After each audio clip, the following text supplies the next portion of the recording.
Africans could be forced to dig deep into their pockets to pay for basic foods. Maize, which is a stable diet in most households, could shoot up, and this is due to adverse weather conditions facing the north and northeastern parts of South Africa. According to reports, the price of white maize has increased by 17.5% a tonne, with economists already predicting a possible VAT hike as well, which has remained unchanged since 1993. Of course, this is ahead of the much-anticipated budget speech that will be delivered later today. The coming months could prove to be a challenge for consumers. Now, from GrainSA, we are joined by the CEO, Mr. Jannie de Villiers. Good morning, Mr. de Villiers. Thank you so much for joining us. Good morning, Eben. How much grain do we currently have? Do we at least have enough for our own market? Is that the crisis like that? Yeah, I think we're going to have a challenge. The official number for the crop comes out tomorrow by the Department of Agriculture, so we will only tomorrow afternoon know exactly what is their estimates. But I got some good reports that early this morning the farmers will start messaging in and said that they received some rain last night, although a big part of the crop has already been damaged permanently and it won't help for that. But I think we are now sort of at the brink of having just enough or just short. But we know that there has been already some ships ordered for South Africa to be imported, especially yellow maize in the Western Cape. Does that mean we're going to see more imports than normal, or is it fairly similar this time around?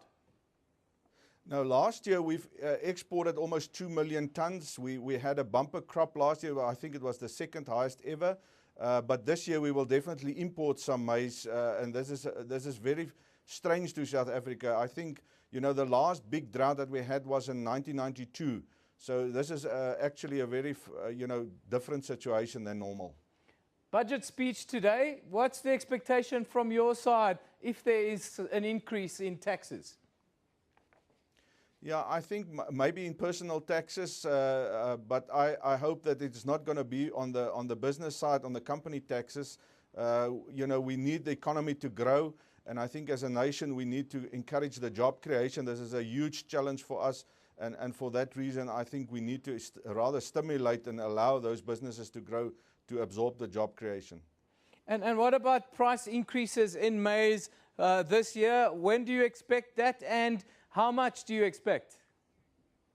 Yeah, even normally when you talk like white maize going into mealie meal and mealie pop, those things normally take about 3 months to work through the system because the processors have some pipeline stocks available. We expect that to happen about 3 months, in 3 months' time.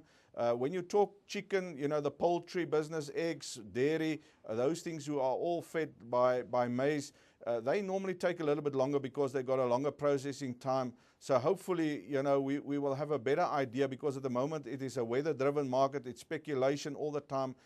As soon as there's rain forecast, then the prices drop. If there's no rain, then the prices goes up, and it is by extreme margins. So hopefully, by the end of the week, we will have a better idea what the crop is like, and there will be some calmness coming to the market, and then only then we will be able to start forecasting about the food prices properly. And what about the effect of other factors on production, things like load shedding? Have you guys been affected quite badly by it?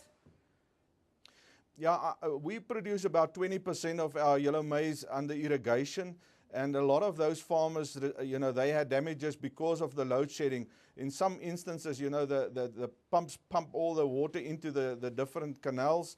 And the moment that the canals are full and the farmers can start pumping and irrigating, then the power goes off again. So there was really some problem areas. And those guys produce a lot per hectare because of the irrigation water available. So yes, we also had some damage on that, but it's not that substantial. I think the biggest part was the dry land conditions and the very dry parts for especially the white maize producing areas of Northwest Free State and Northwest Province.